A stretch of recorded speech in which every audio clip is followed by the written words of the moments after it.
The great hall stretched for miles, its walls made of crystallized starlight that pulsed with a soft blue glow. Dae Kim stood at the center of it all, his human frame looking impossibly small against the towering alien figures that surrounded him. The Galactic Council had assembled, and today they would decide humanity's fate. Above him, 12 species sat in a perfect circle. The Valorians shimmered like living water, their thoughts broadcasting emotions into the air around them. The Korthans resembled ancient trees, their bark-like skin crackling with age that spanned thousands of years. There were others, too, species whose names Dae had memorized during his years as Earth's ambassador. Each one powerful and each one looking down at him with something close to disgust. Dae took a breath and began his defense. He spoke of humanity's contributions to galactic medicine, the hospitals they had built on frontier worlds, the diseases they had helped cure. He talked about human art now displayed in museums across 50 star systems, about the trade agreements that had made everyone wealthier, about the human soldiers who had died protecting Council worlds from pirates and raiders. But he could see it in their faces. They had already decided. The chief Valorian rose, its form rippling like water disturbed by wind. When it spoke, every mind in the chamber could hear its words, projected directly into their thoughts. Humanity has been weighed and found wanting, it said. You are too violent, too divided, too dangerous. You still wage wars among yourselves, even as you reach for the stars. You are a threat to galactic peace. Hannah Park stepped forward from behind Dae. She was Earth's chief science officer, a woman who had spent 30 years working alongside alien researchers. Her voice was steady, but Dae could see her hands shaking. We have followed every law, she said. We have contributed more than we have taken. Our mistakes are in our past. Judge us for what we are becoming, not what we were. A Korthan elder leaned forward, its ancient eyes fixing on Hannah. Your species is barely 200 years into space travel. We have watched civilizations for millions of years. We know the patterns. You will destroy yourselves, and you will take others with you. This is mercy, not punishment. The vote came swiftly. One by one, each species cast their judgment. 12 voices, 12 decisions, and every single one of them the same. Humanity was banned from the Galactic Council. They would be quarantined, isolated, cut off from galactic civilization until they could prove they deserved to be part of it. The sentence was clear. Humanity had 1 Earth year to withdraw every human from Council space. Every colony, every research station, every ship.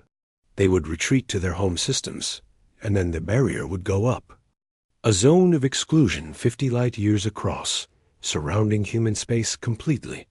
Any ship that tried to cross would be destroyed without warning. Dae Kim wanted to argue, wanted to plead, but he knew it would do no good. Instead, he simply nodded. You will regret this, he said quietly. The Valorian laughed, a sound like rain on glass. Threats even now. You prove our point, human. It is not a threat, Dae replied. It is a fact. You think you are protecting the galaxy from us. But you are making a different mistake. You are protecting us from needing you. The words hung in the air for a moment, but no one seemed to understand them. The council dismissed the humans without ceremony. Admiral Tae Song waited for them outside the chamber. He was a decorated military officer, a man who had fought in every human conflict for the last 20 years. He had known this day was coming. They all had. The signs had been there for months, the growing hostility, the closed doors, the treaties that were suddenly renegotiated. How long? He asked Dae. 1 year. Then the barrier goes up. Tae nodded slowly. He looked out through the massive windows of the council station, at the thousands of ships that filled the space around it. Human vessels mixed with alien ones, traders and explorers, and families who had made their lives in the stars. All of them would have to leave.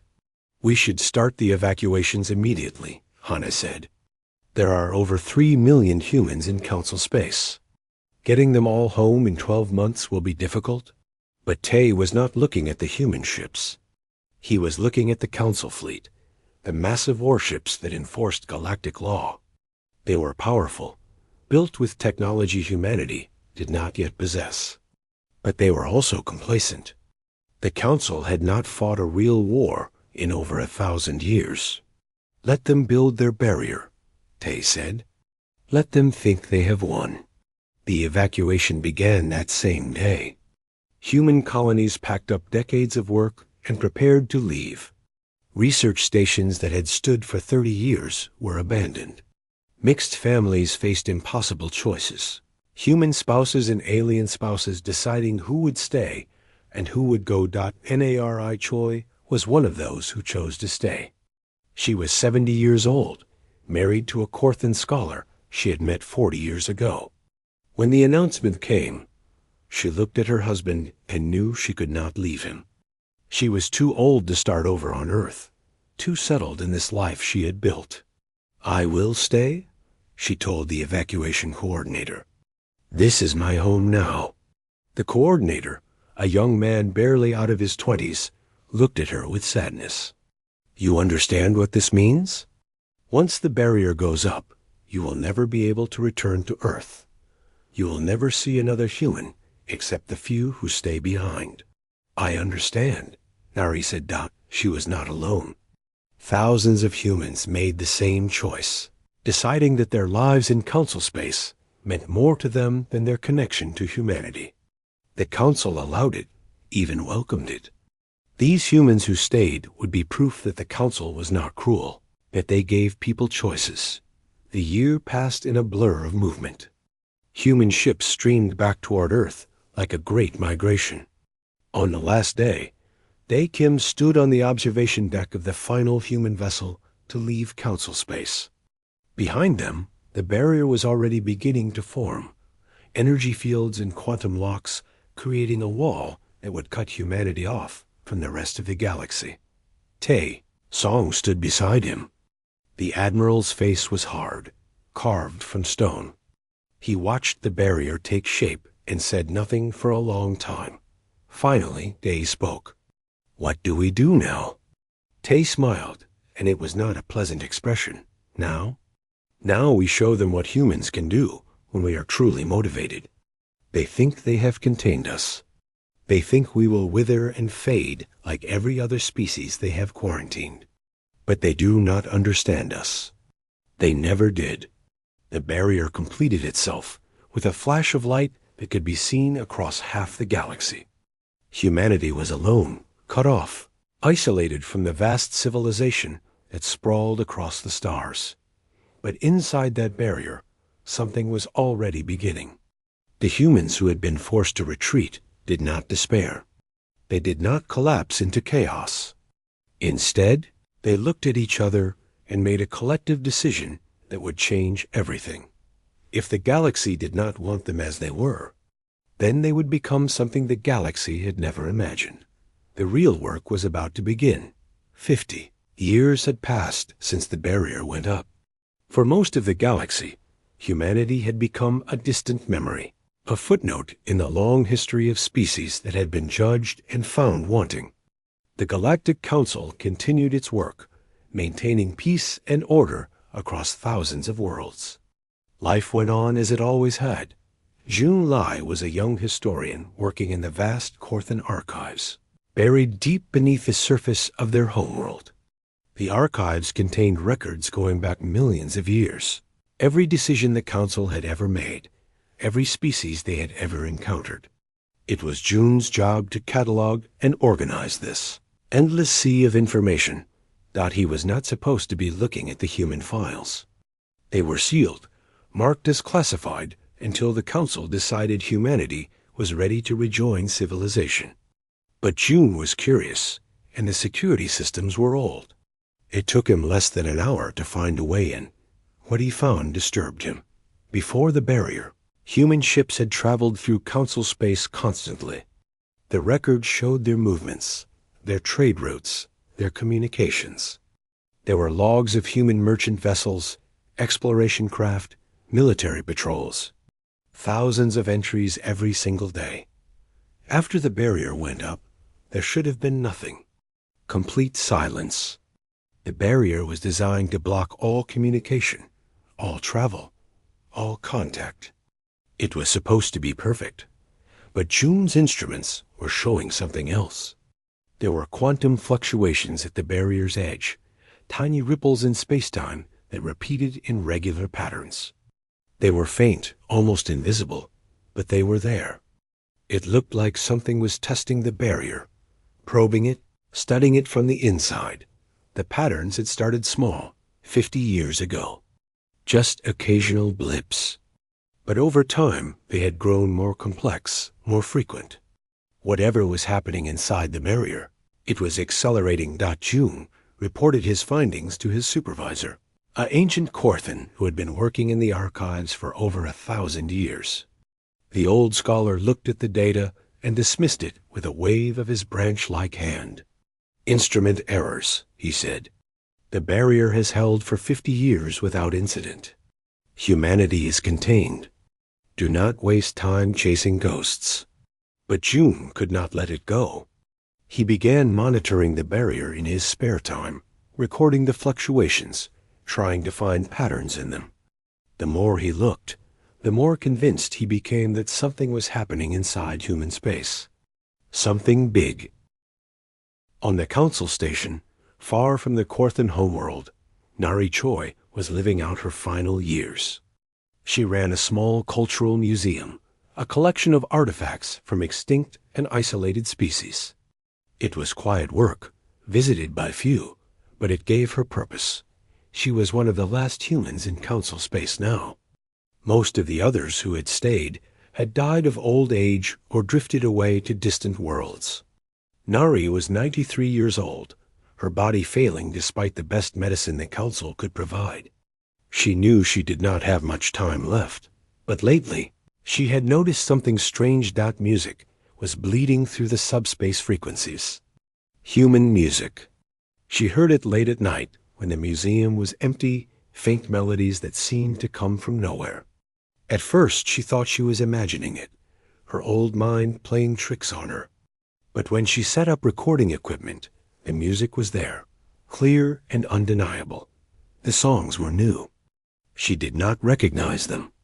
They were not from the Earth she remembered, not from 50 years ago. This was modern human music, being created right now, somewhere beyond the barrier. But that should have been impossible. The barrier blocked all transmissions. Nothing should be able to pass through it, especially not something as complex as music. Nari listened to the songs and felt tears running down her wrinkled face. Humanity was still out there, still creating, still alive. And somehow they had found a way to reach through the barrier using technology the council did not understand. She tried to report it to the station authorities, but like June, she was dismissed. The council did not want to hear about humanity. They had moved on. Far out on the frontier, a trade ship was making its way between star systems when its sensors detected debris. The captain, a Valorian named Thresh, ordered his crew to investigate. Debris fields often contained valuable salvage, but when they got closer, Thresh felt a wave of confusion wash over him. The debris was from a human ship. That much was clear from the design, the hull markings, the overall structure. But it should not exist. No human ships had been seen outside the barrier in 50 years. Even stranger was what the debris was made of. Thresh's science officer ran analysis after analysis, and each one came back with results that made no sense. The hull materials were composed of elements that should not be stable, arranged in crystalline structures that violated known physics. The weapon systems were even more baffling, built on principles that Thresh's entire education said were impossible. "It looks like it tore itself apart," the science officer reported. "Not from combat, from internal stress. Like they were testing the limits of what the ship could do and pushed too far." Thresh reported the finding to Council security. He sent detailed scans, photographs, samples of the debris. He waited for a response. The response, when it came, was brief. The debris was not human. It must have been misidentified. Thresh should continue on his route and forget what he had seen. But Thresh was old enough to recognize a cover-up when he saw one. The Council knew something about humanity that they were not sharing. And whatever it was, it frightened them. Wuhan had stayed in Council space when the barrier went up. He was a human engineer, married to a Council citizen, with children who were half human and half alien. He had built a good life repairing ships and stations, using his human ingenuity to solve problems the aliens struggled with. He had not heard from Earth in 50 years. The barrier prevented all communication. His family there, his friends, everyone he had known before, they were lost to him forever. But 3 months ago, something had changed. He started receiving messages. They appeared on his personal console late at night, encrypted with codes that only humans would know. The encryption was beyond anything that had existed 50 years ago, layers upon layers of quantum security that Wu's equipment could barely decode. The messages were short, just coordinates in deep space, far from any Council world. And one word, repeated in every human language: sorry. Wu did not know what to make of it. Sorry for what? Sorry for leaving the Council citizens behind? Sorry for whatever humanity had become? He tried to trace the messages but failed. They came from everywhere and nowhere, bouncing through subspace in ways that should have been impossible. Whoever was sending them had technology far beyond anything the Council possessed. The last message came with something new. A date and a time. 3 weeks from now. And a new word: watch. Wu did not tell anyone about the messages. He simply waited, counting down the days with a mixture of fear and excitement. Whatever humanity had become in 50 years of isolation, he was about to find out. All across Council space, these small mysteries were accumulating. The quantum fluctuations at the barrier, the music bleeding through subspace, the impossible debris, the encrypted messages. Each one was minor, easy to dismiss. But together, they formed a pattern that a few perceptive individuals were starting to recognize. Humanity had not withered behind the barrier. They had not collapsed into chaos or destroyed themselves as the Council had predicted.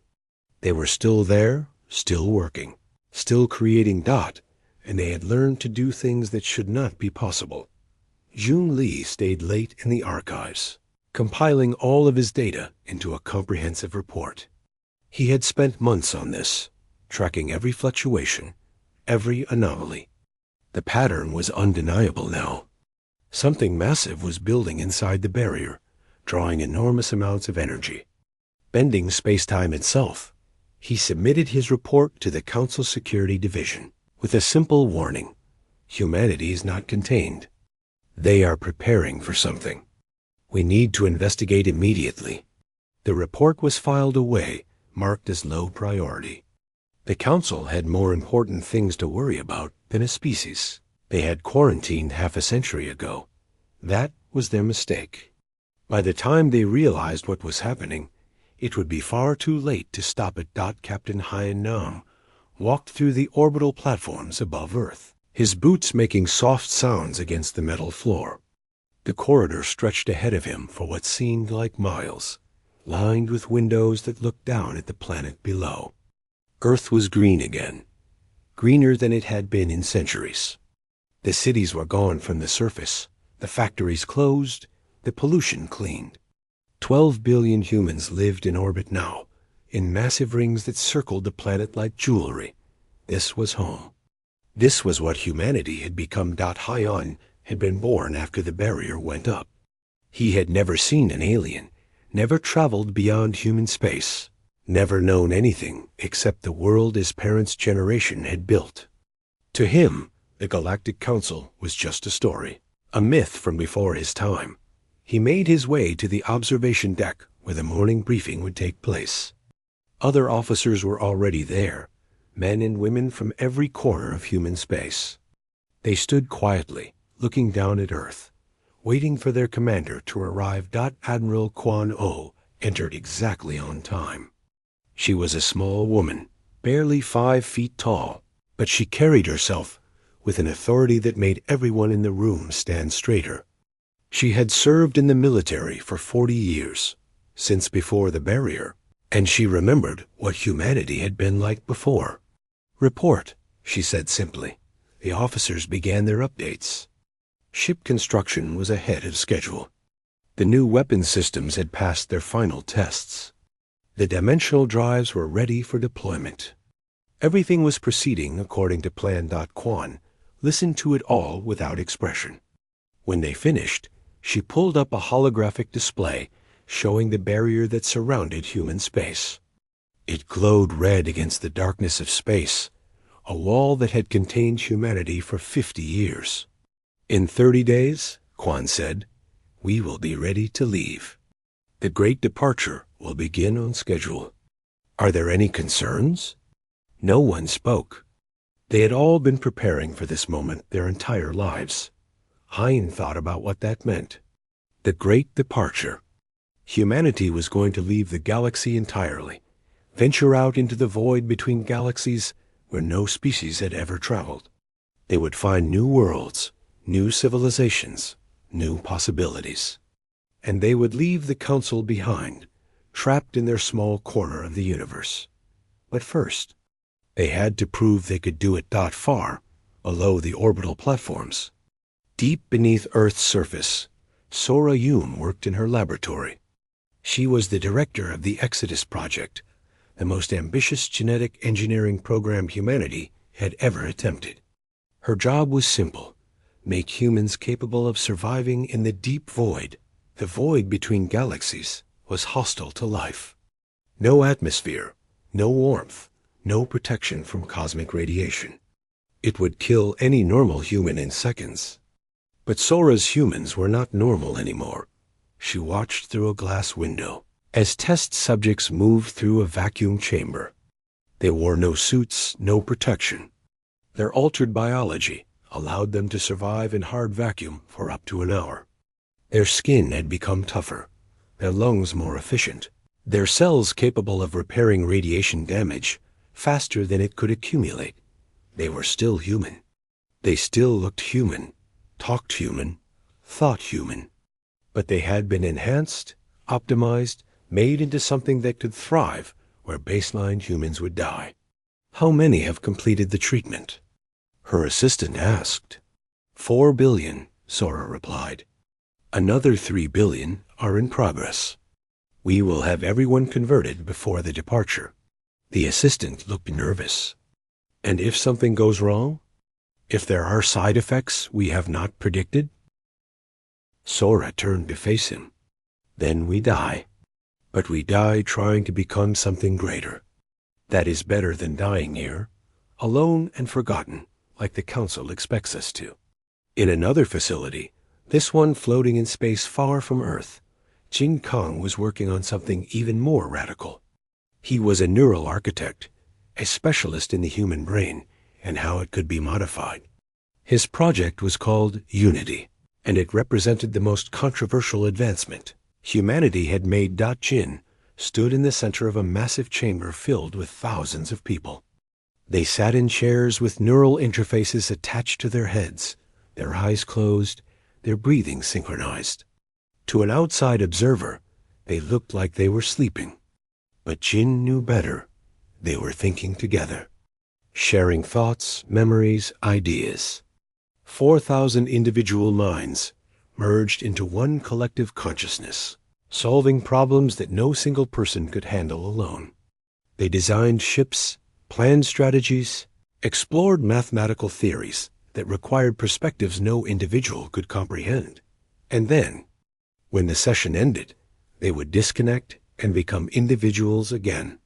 They would remember what they had learned, remember the feeling of being part of something greater, but they would return to being themselves. It was not telepathy like the Valorians used. It was something stranger, something built on quantum entanglement and neural networking.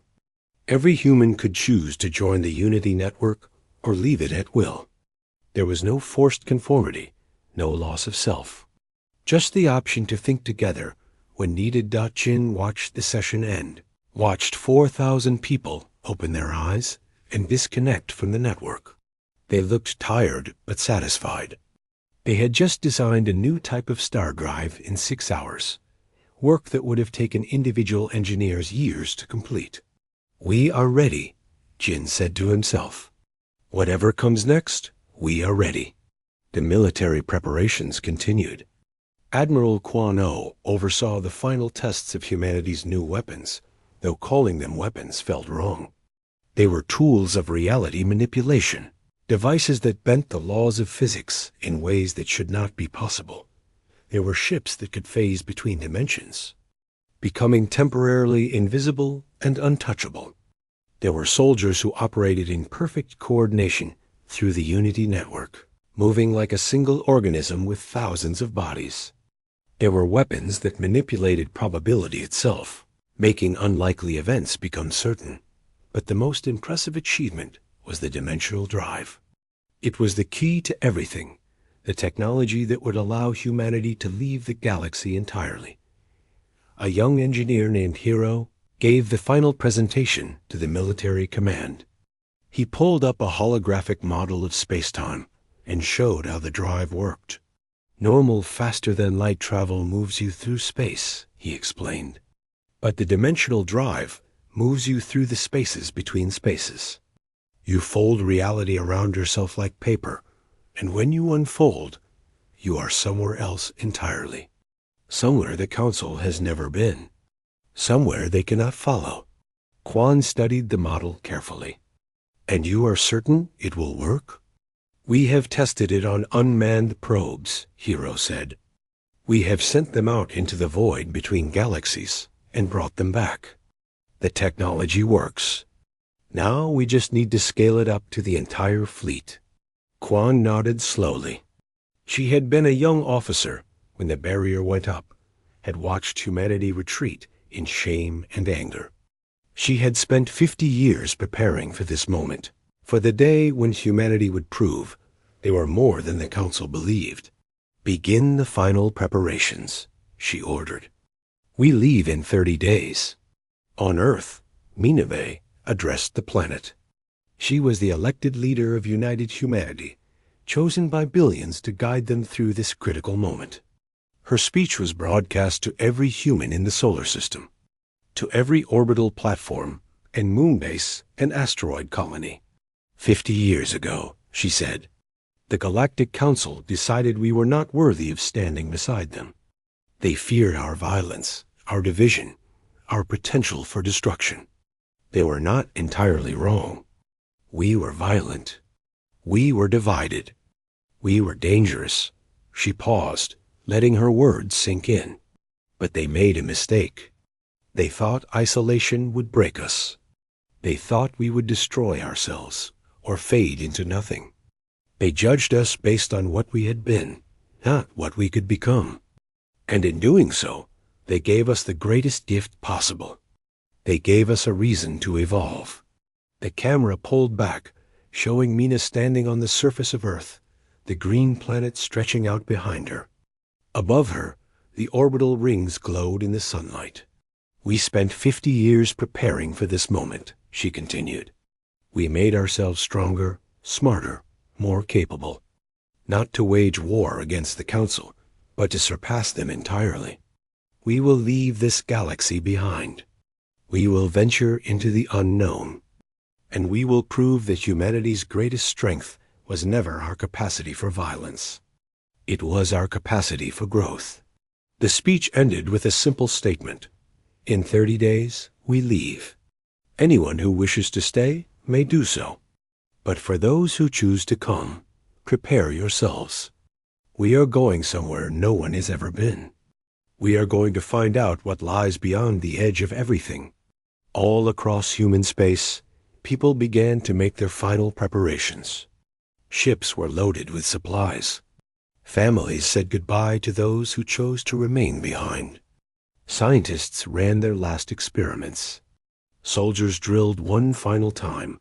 The countdown had begun. In 30 days, humanity would attempt something that had never been done before. They would tear open a hole in reality itself and step through into the unknown. The Council had no idea what was coming.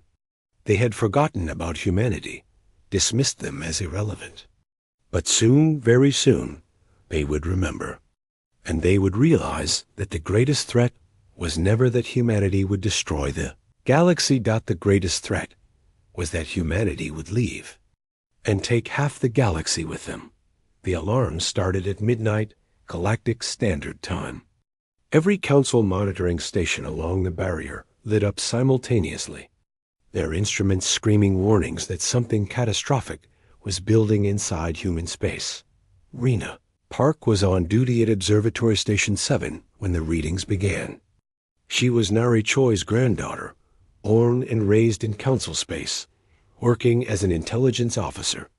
She had never met another human besides her grandmother, had grown up hearing stories about Earth, but never seeing it. Now her instruments were showing something that made her blood run cold. Energy buildup inside the barrier, she reported to her supervisor. Massive scale. Multiple sources. It looks like they are preparing to activate something. Her supervisor, a Korthan who had been working at the observatory for 200 years, came to look at her readings. His ancient eyes widened as he saw the numbers. "This is impossible," he muttered. "The power requirements alone would require the output of a dozen stars. What are they doing?" Rena asked. The Korthan did not answer. Instead, he immediately opened a communication channel to Council headquarters. "We have an emergency situation at the human barrier. I am sending you the data now.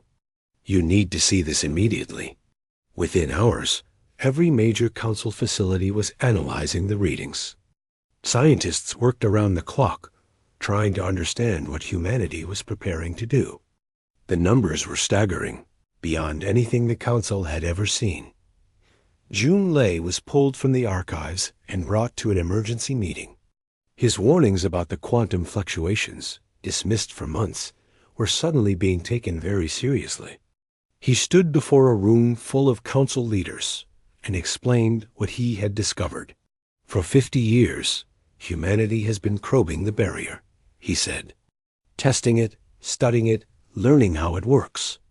The fluctuations I detected were not random. They were experiments. And now, based on these new readings, I believe they are preparing to tear the barrier open from the inside." A Valorian counselor projected confusion and disbelief. The barrier was designed to be impenetrable. It would take technology far beyond anything humanity possessed 50 years ago. "Exactly," June replied. "Which means in 50 years, they have advanced far beyond what we thought possible. We isolated them thinking they would stagnate. Instead, we gave them 50 years of uninterrupted development with a single goal: breaking free." More data came in over the following days. The energy buildup was not slowing down. It was accelerating. Council scientists ran simulation after simulation, trying to predict what would happen when humanity activated whatever they had built. The results were terrifying. If they succeed in opening a dimensional rift of this size, one scientist reported, the space-time distortion will affect everything within 500 light years. Stars will be pulled from their orbits. Planets will be torn apart. The entire sector will become unstable. The Council chamber filled with panic. The barrier they had built to contain humanity had become a trap that threatened to destroy thousands of inhabited worlds. An emergency session was called. Every species sent their representatives. The great hall that had once judged humanity now filled with desperate aliens, trying to find a solution to a crisis they had created. EUN. Lim was brought before the Council as an expert witness. She was a human Korthan hybrid, the daughter of Wu Han and his alien wife. She had lived her entire life in Council space, But she had maintained secret contact with her human relatives beyond the barrier, through methods the Council did not know about. She stood where Dae Kim had stood 50 years ago, in the center of the hall, surrounded by the same species that had condemned humanity. "Tell us what you know," the chief Valorian demanded, its thoughts sharp with fear. "What are they planning?" Yoon took a breath. She had kept humanity's secrets for years, honoring the trust of her family. But now the situation had become too dangerous for silence. "They call it the Great Departure," she said. "Humanity is leaving the galaxy. They are going to open a dimensional rift large enough to transport their entire civilization into the void between galaxies. They are not interested in fighting the Council. They are not interested in revenge. They just want to leave." The Council members exchanged looks of shock. "Why?" One of them asked. "Why would they want to leave the galaxy entirely?" Yoon smiled, and there was sadness in it. "Because you made them believe they did not belong here. Because 50 years ago, you told them they were not worthy of standing beside you. So they decided to find somewhere they could stand alone. Somewhere beyond your reach, beyond your judgment, beyond your fear." A Korthan elder spoke up. "And the dimensional rift? They must know it will cause catastrophic damage." "They know," Yoon confirmed. "That is why they are sorry. That is why they have been sending warnings, trying to give people time to evacuate the affected zones. But they will not stop. They cannot stop. The preparations have taken 50 years and involved their entire civilization. This is happening whether the Council wants it or not." The room erupted in argument. Some demanded that the barrier be reinforced, strengthened to prevent humanity from breaking through. Others argued for a military response, for destroying human space before they could activate their rift. A few, a very few, suggested trying to negotiate. But when they tried to send the deactivation codes to the barrier, something impossible happened. The barrier did not respond. Technicians worked frantically, trying every override and emergency protocol. Nothing worked. The barrier was still there, still active, but the Council no longer controlled it. Somehow, humanity had taken control of the very system designed to imprison them. "They hacked it," a technician reported, his voice filled with disbelief. "They have been studying the barrier for 50 years, and they hacked it. We cannot shut it down. We cannot modify it. We cannot do anything except watch." Rena Park stood at her monitoring station, watching the numbers climb higher and higher. In her grandmother's museum, Nari Choi listened to human music bleeding through subspace and smiled despite her fear. Jun Lee compiled his data, documenting everything for the historical records that would come after. Wu Han received one final message from beyond the barrier. "It begins tomorrow. Tell them we are sorry.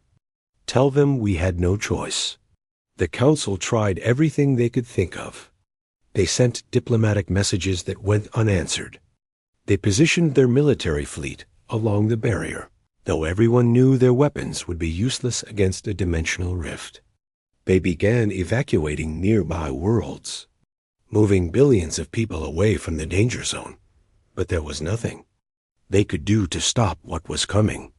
Yoon stood in the Council chamber and delivered the final message humanity had sent to her. "They want you to understand something," she said. 50 years ago, you judged them and found them wanting. You said they were too violent, too dangerous, too primitive. You were afraid of what they might become if left unchecked. And you are right to be afraid." She paused, letting the weight of her words settle on the assembled aliens. "But you were wrong about what they would become. You thought they would become conquerors, destroyers, a threat to galactic peace. Instead, they became something you never imagined. They became free. Free from your laws, free from your judgment, free from your limitations. You did not contain a threat by isolating humanity. You created exactly the catalyst they needed to evolve beyond you. The Valorian chief projected a feeling of cold dread. What have we done? You gave them a gift, Yoon replied. The gift of necessity. The gift of isolation. The gift of being forced to depend only on themselves. And they took that gift and used it to become something transcendent. In trying to protect the galaxy from humanity, you accidentally showed them what they could become. On Earth, far beyond the barrier, the final countdown had begun. Admiral Quan-O stood on the bridge of the flagship, watching the timer tick down. Around her, the entire human fleet prepared for departure. 12 billion people, thousands of ships, an entire civilization ready to step into the unknown. Mina Bay's voice came over the communication system, addressing all of humanity one last time before the departure. We are ready, she said simply. We have become what we needed to become. And now we will show the galaxy what lies beyond their fears. We will show them what comes after everything they thought they knew. The timer reached 0, and humanity tore open a hole in reality itself. The dimensional rift opened like a wound in space, massive beyond comprehension, glowing with colors that had no names. It stretched across light years, a passage between dimensions that led somewhere the Council had never been, somewhere they had never even imagined existed. The barrier tried to contain it and failed. The energy feedback shattered the barrier in seconds. 50 years of quantum engineering destroyed in an instant. The shockwave rippled out across space, and every Council monitoring station went dark simultaneously. When they came back online, the rift was there, vast and terrible and beautiful. And through it, humanity began to move, not in retreat, not in defeat, but in triumph. The great departure had begun. A single human ship emerged from the rift and approached the Council station. It moved differently than the human vessels of 50 years ago, phasing in and out of normal space, leaving trails of light that bent in impossible directions. The Council's military fleet surrounded it immediately, weapons charged, but the ship made no aggressive moves. It simply waited, patient and calm. Admiral Tae Kim stood on the bridge of that ship. He was the great-grandson of Dae Kim, the ambassador who had been forced to leave the Council in shame half a century ago. But unlike his ancestor, Tae was not entirely human anymore. His form flickered at the edges, existing partially in higher dimensional space. His eyes saw across spectrums that normal humans could not perceive. He sent a simple message to the Council station. I request permission to address the Council. I come not as a conqueror, but as a messenger. We have much to discuss. The Council debated for hours about whether to allow him aboard the station. Some argued it was a trap, that humanity planned to attack them. Others pointed out that if humanity wanted to attack, they would have done so already. The rift was still open. The human fleet was still gathering. If they meant violence, it would have come by now. Finally, they agreed. Tae was allowed to dock and enter the Great Hall. The chamber was the same as it had been 50 years ago, crystallized starlight walls pulsing with soft blue light. But now it was packed with representatives from every Council species, all of them wanting to see what humanity had become. Tae Kim walked to the center of the hall, to the exact spot where his great-grandfather had stood when humanity was condemned. He looked around at the alien faces, saw the fear and curiosity and anger equal measure. When he spoke, his voice harmonized with thousands of others, the Unity Network speaking through him, representing not just himself, but all of humanity. 50 years ago, you cast us out because you feared what we might become, he said. You were right to fear, but you were wrong about what we would become. He raised his hand, and a holographic display appeared above him. It showed the void between galaxies, the vast empty darkness that no Council species had ever dared to explore. But in the hologram, That darkness was not empty. It was full of light, full of structures, full of civilizations that had risen and fallen long before the Council even existed. We have spent 50 years exploring the spaces between spaces, Tay continued. We have found ancient races that achieved things you cannot imagine. We have learned that this galaxy, all the worlds you govern, all the species you protect, all of it is just one small room in an infinite house. There is so much more out there, so much you have never seen because you are too afraid to look. The Valorian chief projected confusion. Why are you telling us this? Because we are leaving, Tay replied. And we wanted you to understand why. Not because you are forcing us. Not because we hate you. But because we have outgrown this place. We have outgrown your laws, your boundaries, your limitations. We are taking our fleet into the deep void, to the galaxies beyond, to see what is really out there. A Corthan elder leaned forward. And the rift? The damage it will cause? Tay's expression showed genuine regret. We are sorry for that. We tried to minimize the harm, sent warnings, gave you time to evacuate. But yes, there will be damage. Some stars will be pulled from their orbits. Some worlds will experience tidal forces. It will take decades for the region to stabilize. We are not proud of this necessity, but we will not apologize for choosing freedom over your comfort. The council chamber erupted in angry voices. How dare humanity cause such destruction and claim it was necessary? How dare they speak of freedom when they were endangering billions of lives? But Tay simply waited for the noise to die down.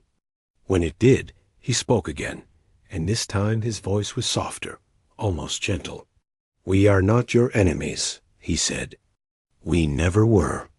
You made us your enemies in your minds because you could not imagine a species that was different from you without being a threat. But we do not want to conquer you. We do not want to destroy you. We simply want to be free to pursue our own path. He paused and then added, and we are offering you the chance to come with us. Silence fell over the chamber. No one had expected this. The invitation is open to anyone who wants to join us, Tay explained. Any species, any individual who is tired of the Council's stagnation, who wants to see what lies beyond the known. Humanity does not claim territory anymore. We claim possibility. And we are willing to share that with anyone brave enough to take the risk. The Valorian chief projected skepticism. You expect us to believe you would welcome Council species into your fleet? After everything we did to you? We do not hold grudges, Tay replied. Grudges are for species that remain in one place, nursing old wounds. We are moving forward. If you choose to come, you will be welcome. If you choose to stay, we will leave you in peace. The choice is entirely yours. On Earth, Mina Bay stood watching the great departure begin. The first ships were already moving through the rift, massive vessels carrying millions of people into the unknown. The sight was beautiful and terrifying in equal measure, the future of humanity disappearing into dimensions it could not be properly perceived.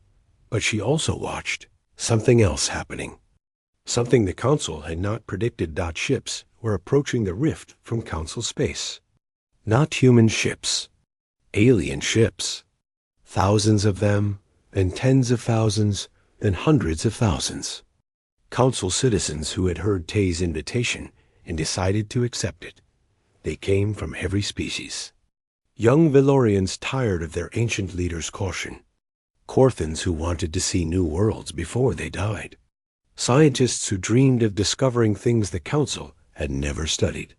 Families who wanted their children to grow up with possibilities instead of limitations. The Council tried to stop them. They sent messages ordering the ships to turn back. They threatened sanctions and exile. But the ships kept coming. A flood of people choosing the unknown over the familiar. Mina watched the numbers climb. 10% of the galaxy's population had chosen to leave. Then 15%.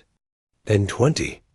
The Great Departure was becoming an exodus of unprecedented scale, and humanity was not alone in it. Back on the council station, the leaders watched in horror as their civilization began to fracture. Rena Park stood at her monitoring station, tears running down her face as she made her decision. She resigned her position with a simple message: I choose to go with them. Jun Lee looked at his research, at the millions of years of history he had catalogued, and realized that he was witnessing something more significant than anything in those records. He packed a small bag and boarded a ship heading for the rift. Wu Han received one final message from his human relatives.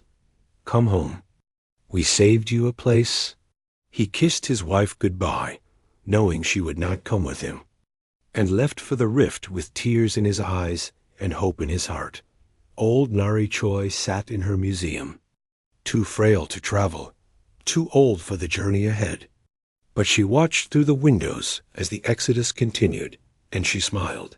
Her granddaughter Rena had made it to the human fleet. Her people were free. That was enough. The council called an emergency session, demanding that Tae Kim stop the exodus, but he refused. We are not forcing anyone to come, he said calmly. We are simply offering a choice that you never gave them. The choice to leave, to explore, to become something more than what they are. If your civilization cannot survive people choosing to leave it, then perhaps it is not a civilization worth maintaining. The Valorian chief felt rage and fear in equal measure. You are destroying everything we have built. No, Tae replied. We are revealing that what you built was a cage, not a civilization. And now people are choosing to leave the cage. That is not our fault. That is yours. He turned to address the entire council one last time. You had a chance 50 years ago to let us remain as part of your galaxy. You chose fear instead of trust. You chose isolation instead of integration.